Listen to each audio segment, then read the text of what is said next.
దాకా వాళ్ళు ఒక 28 దాకా ఉన్నారు. ఈ హ్మ్. మొత్తం కలిపితే దాదాపు 40% సీట్లు వాళ్ళవి అవుతాయి అప్పుడు. అవును. అవును. ఆ లెక్కనైతే గనక బీజేపీకి ఇబ్బంది అవుతుంది కాబట్టి వాళ్ళు ముందస్తు ఎన్నిక అంటే ఈ జనగణన అయిపోగానే నియోజకవర్గాల పునర్విభజన జరపకుండా ఈ పని చేసేస్తారు హ్మ్. అని అంటున్నారు. హ్మ్. అప్పుడు అసలు వాళ్ళు జనగణనే ఆపచ్చు కావాలనుకుంటే. లేట్ హ్మ్. పెట్టుకోవచ్చు. అలా అవును. చెయ్యాలనుకుంటే. హ్మ్. ముందు ఎలక్షన్ అయిపోయాక మళ్ళీ చేస్తామని. ఆఫ్టర్ 18 నెలలకే వెళ్ళిపోతారా వీళ్ళు? అదే కదా. హ్మ్. ఇదొక సందేహం.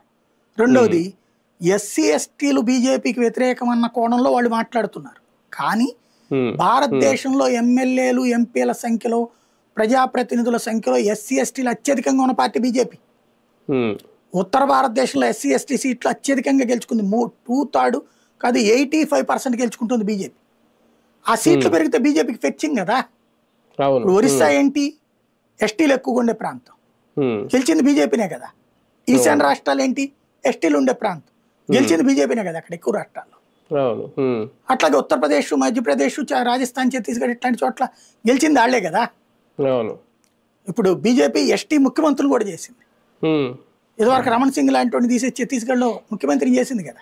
హ్మ్. అలాగే హ్మ్. ఏకంగా తెగలకు సంబంధించినటువంటి ద్రౌపది ముర్ముని ప్రెసిడెంట్గానే చేసింది కదా. వాళ్ళు హ్మ్. ఎందుకు భయపడతారు? అవును. హ్మ్. కాబట్టి వాళ్ళు ఆ ఆస్పెక్ట్లో అయితే అందుకోసం అట్లా చేసేసి వెళ్తారని నా అనుమానం. హ్మ్. హ్మ్. ఎందుకంటే కన్ఫ్యూజన్లో గెలవడం సులభం.